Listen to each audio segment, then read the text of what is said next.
नमस्कार दोस्तों, आप सभी का बहुत-बहुत स्वागत है हमारे इस चैनल साहित्य नारी में। मैं निर्मला बिश्नोई। आज हम हिंदी भाषा की संवैधानिक स्थिति के बारे में चर्चा करने वाले हैं। इस टॉपिक से संबंधित कई परीक्षाओं में प्रश्न पूछे जा चुके हैं, जैसे कि NET, JRF, SET, KVS, NVS, REET के एग्जाम में, कॉलेज लेक्चरर के एग्जाम में और फर्स्ट ग्रेड, सेकंड ग्रेड हर लेवल के एग्जामों में प्रश्न पूछे जा चुके हैं।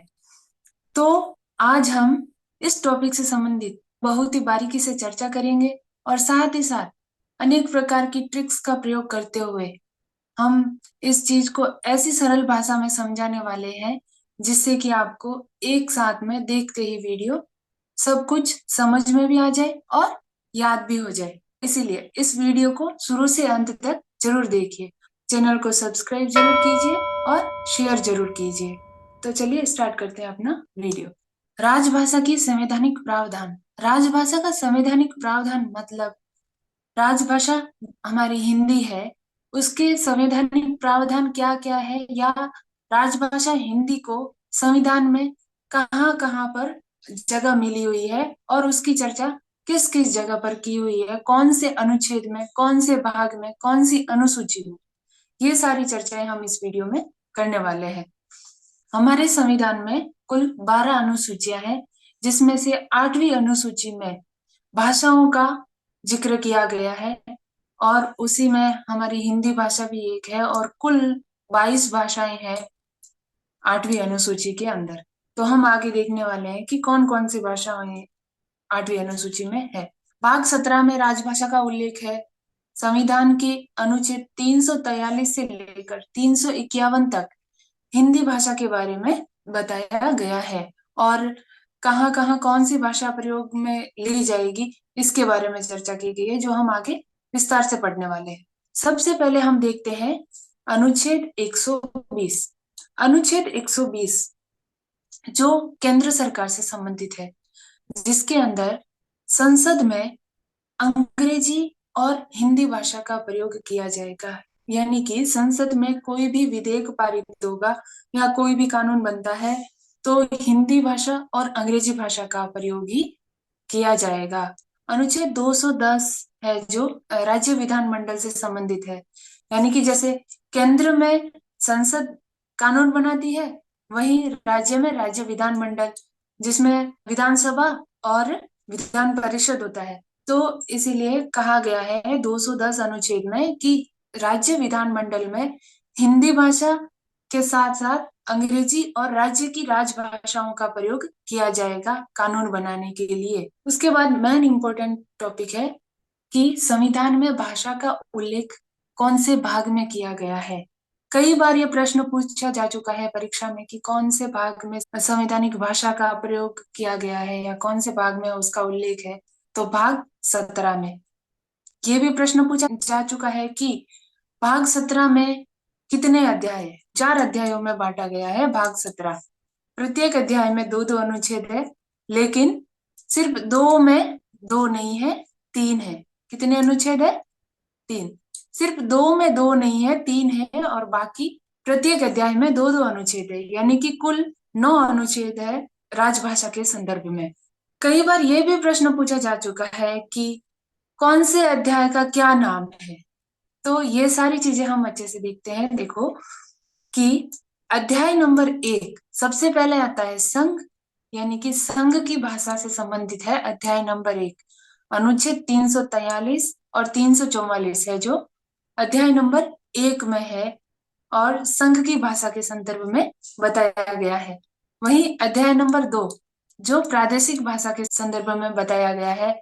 प्रादेशिक भाषा यानी कि राज्य, संघ की भाषा यानी केंद्र की भाषा के बारे में अध्याय नंबर 1 में, अध्याय नंबर 2 में राज्य की भाषा के संदर्भ में बताया गया है। उसमें 3 अनुच्छेद आते हैं, 345, 346 और 347। और अध्याय नंबर 3 जब हमारा केंद्र हो गया, राज्य हो गया, अभी इन दोनों का न्याय कौन करता है? सुप्रीम कोर्ट और हाई कोर्ट। तो हमने अध्याय नंबर 3 में सुप्रीम कोर्ट और हाई कोर्ट की भाषाओं को डाल दिया है। वहां अनुच्छेद 348 और 349 आता है अध्याय नंबर 3 में, जो किससे संबंधित है? सुप्रीम कोर्ट और हाई कोर्ट से।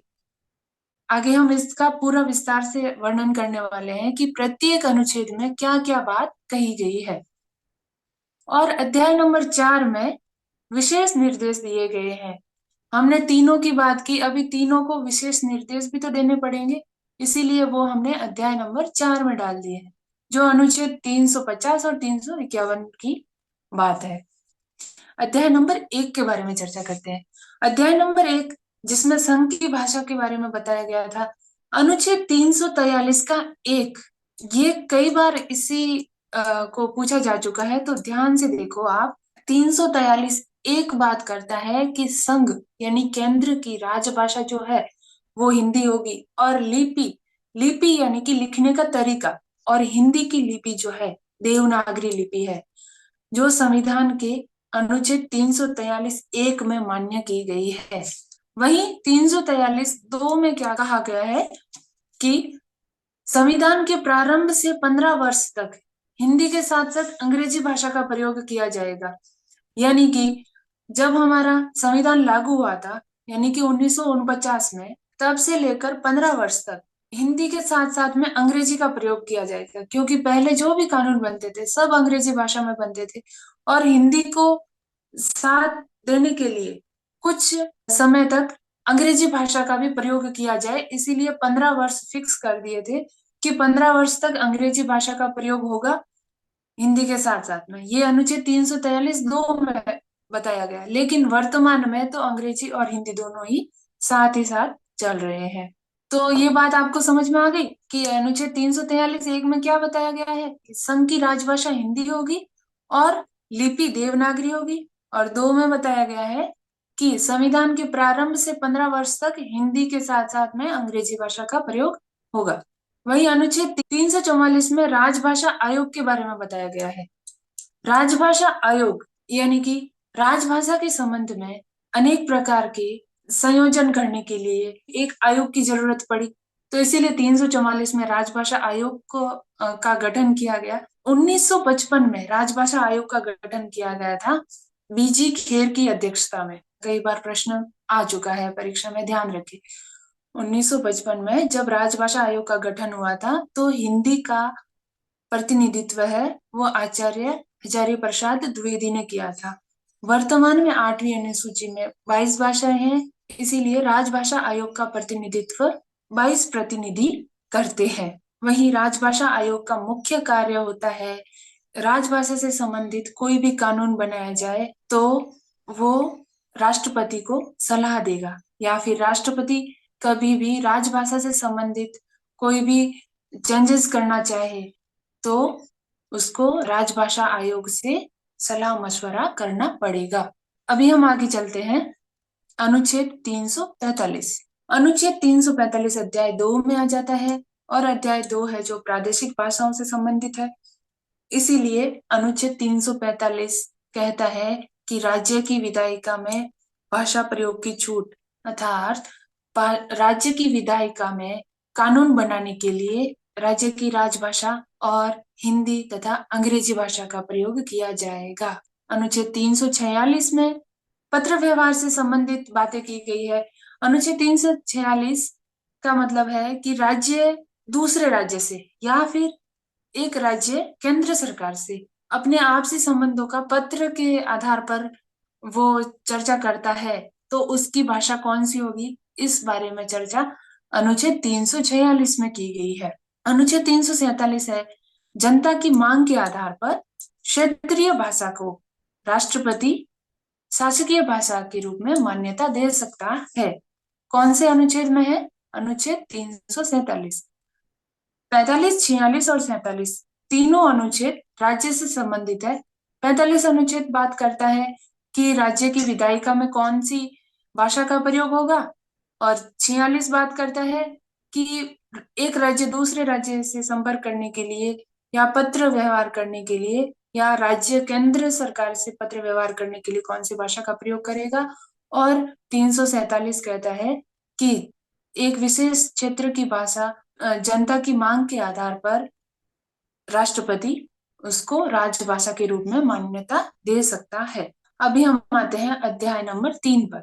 अध्याय नंबर 3 जो अनुच्छेद 348, अध्याय नंबर 3 है जो सुप्रीम कोर्ट और हाई कोर्ट से संबंधित है। अनुच्छेद 348 में सुप्रीम कोर्ट, हाई कोर्ट की सारी कार्रवाई और साथ ही साथ कानून जो बनाता है संसद और राज्य की विधानमंडल, इसमें विधेयकों और अधिनियमों के लिए प्रयुक्त भाषा अंग्रेजी होगी। जब तक कोई भी कानून के द्वारा बदलाव न किया जाए तब तक सुप्रीम कोर्ट, हाई कोर्ट की कार्यवाही और साथ ही साथ संसद और राज्य विधानमंडल की कार्यवाही है वो अंग्रेजी भाषा में ही होगी। ये बात किस में कही गई है? तो अनुच्छेद 348 में अंग्रेजी भाषा में सारी कार्रवाई होगी। ये चीज आप याद रखना। और ये 348 में कहा गया है, ये भी बात याद रखना। और सुप्रीम कोर्ट, हाई कोर्ट, संसद और राज्य विधानमंडल ये अपने विधेयक और अधिनियम से संबंधित अंग्रेजी भाषा में करने की बात कहते हैं। अनुच्छेद 349 कहता है कि संसद राजभाषा से संबंधित कोई भी विधेयक पारित करने से पहले राष्ट्रपति की मंजूरी आवश्यक है और राष्ट्रपति इसकी मंजूरी देने से पहले राजभाषा आयोग से सिफारिश करना और राजभाषा आयोग से सलाह मशवरा लेना जरूरी है। तो ये बात अनुच्छेद 349 में कही गई है। अभी हम आगे चलते हैं अध्याय नंबर 4 जो है विशेष निर्देश के बारे में बताया गया है। और अध्याय नंबर 4 में दो अनुच्छेद आते हैं, अनुच्छेद 350 और 351। 350 के दो भाग है और अनुच्छेद 350 जो अल्पसंख्यक भाषाई वर्ग से संबंधित है और अल्पसंख्यक भाषाई वर्गों से संबंधित होने के कारण इसमें बताया गया है कि जो भाषाई अल्पसंख्यक लोग हैं उसकी प्राथमिक स्तर की शिक्षा है जो मातृभाषा में ही होगी। ये अनुच्छेद 350 के 1 में बताया गया है कि भाषाई अल्पसंख्यक की प्राथमिक स्तर की शिक्षा मातृभाषा में देना। अनुच्छेद 350 कहता है कि जो भाषाई अल्पसंख्यक वर्ग है उनका ध्यान कौन रखेगा और उनके हितों की रक्षा कौन करेगा। इसीलिए उनकी हितों की रक्षा करने के लिए एक विशेष अधिकारी की नियुक्ति करना, और उस अधिकारी की नियुक्ति कौन करेगा? राष्ट्रपति करेगा। ये बात अनुच्छेद 350 2 में कही गई है। ये एक दूसरे से संबंधित है, आप इस बात का ध्यान रखें कि अनुच्छेद 350 एक कहता है कि भाषाई अल्पसंख्यक के प्राथमिक स्तर की शिक्षा मातृभाषा में होगी, वही अनुच्छेद 350 का 2 कहता है कि भाषाई अल्पसंख्यक वर्गों के हितों के लिए एक विशेष अधिकारी की नियुक्ति होगी और उस अधिकारी की नियुक्ति कौन करेगा? राष्ट्रपति करेगा। अनुच्छेद 351, अनुच्छेद 351 कहता है कि केंद्र सरकार का दायित्व है हिंदी का प्रचार प्रसार करे। हिंदी भाषा का प्रचार प्रसार करने के लिए केंद्र सरकार विशेष उपबंध करेगी और ये बात अनुच्छेद 351 में कही गई है। कई बार परीक्षा में ये अनुच्छेद भी पूछा जा चुका है। तो अनुच्छेद 351 में कहा गया है हिंदी भाषा का प्रचार प्रसार। तो इस प्रकार हमने देखा कि संविधान के भाग 17 में भाषा से संबंधित क्या चर्चा की गई है, कौन कौन से अनुच्छेद है, संविधान के भाग 17 में कितने अध्याय है? 4 अध्याय है और प्रत्येक अध्याय में कौन कौन से अनुच्छेद है और उस अनुच्छेद से संबंधित कई प्रकार के प्रश्न पूछे जा चुके हैं, उसके बारे में भी हमने चर्चा की है। अभी हम आगे चलते हैं 8वीं अनुसूची। तो संविधान में कुल 12 अनुसूचियां हैं जिसमें से 8वीं अनुसूची में भाषा संबंधी बात कही गई है। प्रारंभ में 8वीं अनुसूची में 14 भाषाओं का ही उल्लेख था, लेकिन वर्तमान में 22 भाषाएं हैं। कौन कौन सी भाषाएं थी प्रारंभ में? आप देखिए, ऊपर से नीचे आते हैं। देखिए मैप के अनुसार, जैसे कि कश्मीरी, पंजाबी, हिंदी, उर्दू, असमिया, उड़िया, बंगला, संस्कृत, मलयालम, मराठी, गुजराती, तेलुगु, तमिल और कन्नड़। ये 14 भाषाएं थी जो अनुसूची 8 में प्रारंभ से ही थी, लेकिन अभी 22 भाषाएं हैं। तो कौन सी भाषा कब जुड़ी? कई बार प्रश्न यही आ जाता है, तो उसके बारे में हम अच्छे से ट्रिक से देखते हैं। देखिए, लेकिन हाँ, चैनल को लाइक, शेयर एंड सब्सक्राइब करना ना भूले। अभी देखो आप कि सबसे पहले आता है सिंधी भाषा। सिंधी भाषा को 21वें संवैधानिक संशोधन में 1967 में जो हुआ था उसमें सिंधी भाषा को जोड़ा गया। ये बात आप हमेशा याद रखो। 21वां संवैधानिक संशोधन, 21 सिंधी, सिंधी को 21 में जोड़ा गया। 21वां संवैधानिक संशोधन कब हुआ? तो 1967 में हुआ। उसके बाद आता है कोंकणी, मणिपुरी और नेपाली भाषा। यानी कि इसको ट्रिक से याद करने के लिए कॉमन, कॉमन को हम यूज कर सकते हैं, कॉमन। इन तीनों भाषाओं को जोड़ा गया 71वां संवैधानिक संशोधन। और 71वां संवैधानिक संशोधन कब हुआ? 1992 में हुआ। यानी कि 21 और 71 कितने होते हैं? 92। तो 1992 में 71वां संवैधानिक संशोधन हुआ। और 71वें संवैधानिक संशोधन में 3 भाषाएं जोड़ी गई। और 3 भाषाएं कौन कौन सी? कॉमन, कोंकणी, मणिपुरी और नेपाली भाषाएं, कॉमन भाषाएं जोड़ी गई। उसके बाद में आता है 92वां संवैधानिक संशोधन। 21 और 71 कितने होते हैं? 92 होते हैं। 92वां संवैधानिक संशोधन कब हुआ? 2003 में हुआ। 92वें संवैधानिक संशोधन में बोडो, डोंगरी, संथाली और मैथिली भाषा को जोड़ा गया। तो उसको याद करने के लिए हम एक कॉमन सी, जैसे बूढ़ी डोकरी की थाली में मेथी, बूढ़ी बोडो, डोंगरी यानी कि डोकरी की थाली, थाली मतलब संथाली, थाली में मेथी, मेथी मतलब मैथिली, तो बूढ़ी डोकरी की थाली में मेथी। इस ट्रिक से भी याद कर सकते हैं। और कंप्यूटर में एक सिस्टम होता है डीबीएमएस, डीबीएमएस, इससे भी हम याद कर सकते हैं डीबीएमएस, यानी कि डोंगरी, बोडो, मैथिली और संथाली। डीबीएमएस से भी याद कर सकते हैं कि 92वें संवैधानिक संशोधन में डीबीएमएस जोड़ा गया, डीबीएमएस की भाषा जोड़ी गई, यानी कि बोडो, संथाली, मैथिली और डोंगरी भाषाएं जोड़ी गई। तो इस प्रकार हमने देखा कि संविधान में भाषाओं का उल्लेख कहाँ कहाँ पर किया गया है, कौन सी अनुसूची में किया गया है, या कौन से अनुच्छेद में, 343 से लेकर 351 अनुच्छेद में, भाग 17 में। और भाग 17 के 4 अध्याय है।